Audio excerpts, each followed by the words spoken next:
আসসালামু আলাইকুম এভরিওয়ান, আমি আবার আপনাদের সামনে হাজির হয়ে গেলাম আর একটা রেসিপি নিয়ে। আজকের রেসিপিটি হচ্ছে ফুলকপি দিয়ে রুই মাছের ঝোল। যেখানে আমি মাছগুলোকে কেটে ধুয়ে পরিষ্কার করে নিয়েছি, এগুলোকে লবণ হলুদ দিয়ে মাখিয়ে নিয়েছি। এবার এগুলোকে আমি ভেজে নিব। তো দেখেন আমি কড়াইটা গরম হয়ে গেছে, এতে আমি দিয়ে দিয়েছি তেল, আর দিয়ে মাছগুলোকে আমি একে একে তেলের ভিতরে দিয়ে দিচ্ছি। আর এই মাছটা কিন্তু একদম টাটকা, একদম ফ্রেশ তাজা একটি রুই মাছ।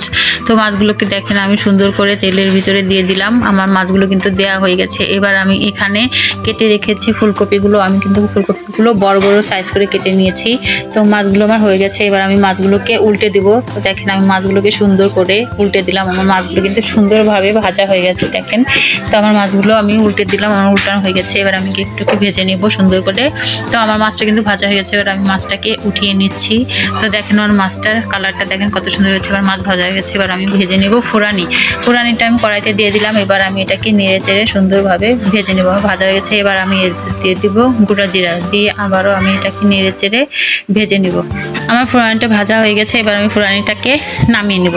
তো দেখেন আমি ফুরানিটাকে সুন্দর করে নামিয়ে নিলাম। আমার নামানো কিন্তু হয়ে গেছে। এবার আমি এতে দিয়ে দেবো একটু তেল, দিয়ে দেবো কাঁচামরিচ কুচি, দিয়ে দেবো স্বাদ মতো লবণ, আর দিয়ে দেবো পরিমাণ মতো হলুদের গুঁড়ো।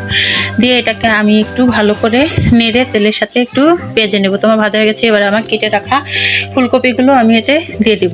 তো আমি ফুলকপি আর আলুগুলো এতে দিয়ে দিলাম। এবার এগুলোকে আমি নেড়ে চেড়ে একটু ভেজে নিব। তো আমি দেখেন সুন্দর করে নেড়ে চেড়ে ভেজে নিচ্ছি। আমার ভাজা হয়ে গেছে। এবার দিয়ে দিব পানি দিয়ে এটাকে একটা ঢাকনা দিয়ে ঢেকে দেবো। তো আমি ঢাকনা দিয়ে ঢেকে দিলাম। এবার আমি ফুরানিটাকে সুন্দর করে বেটে নিব। তো দেখেন আমি ফুরানিটাকে বেটে নিচ্ছি।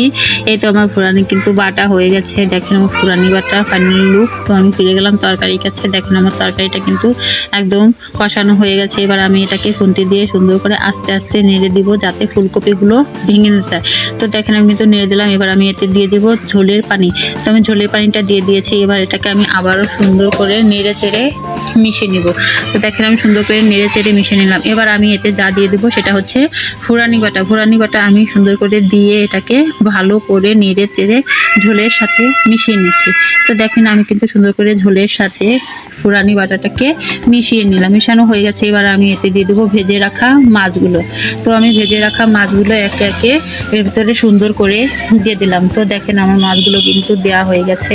আমার তরকারি কালারটা কিন্তু কত সুন্দর দেখা যাচ্ছে। এবার আমি এতে দিয়ে দেবো কুচি করে রাখা ধনিয়া পাতাগুলো দিয়ে আমি এটাকে একটা ঢাকনা দিয়ে ঢেকে দেব।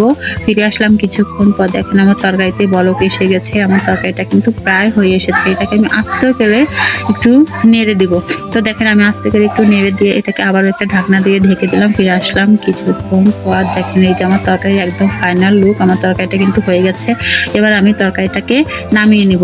এই তো আমি সুন্দর করে তরকারিটাকে নামিয়ে নিলাম। আমার তৈরি হয়ে গেছে গরম গরম ফুলকপি দিয়ে রুই মাছের পাতলা ঝোল। তো আমার আজকের ভিডিওটি যদি আপনাদের কাছে ভালো লেগে থাকে তাহলে অবশ্যই লাইক করবেন, শেয়ার করে দেবেন, আর আমার ইউটিউব চ্যানেলটিকে সাবস্ক্রাইব করে দেবেন। এরকম আরও অনেক মজার রেসিপি নিয়ে ফিরে আসবো আপনাদের কাছে। শীতের সকাল হোক বা রাত, ফুলকপি দিয়ে রুই মাছের এরকম পাতলা ঝোল খেতে কিন্তু অনেক মজা। তো আজকের মতো ভিডিওটা আমি এখানেই শেষ করছি। ততক্ষণ আপনারা ভালো থাকবেন, সুস্থ থাকবেন। আল্লাহ হাফেজ।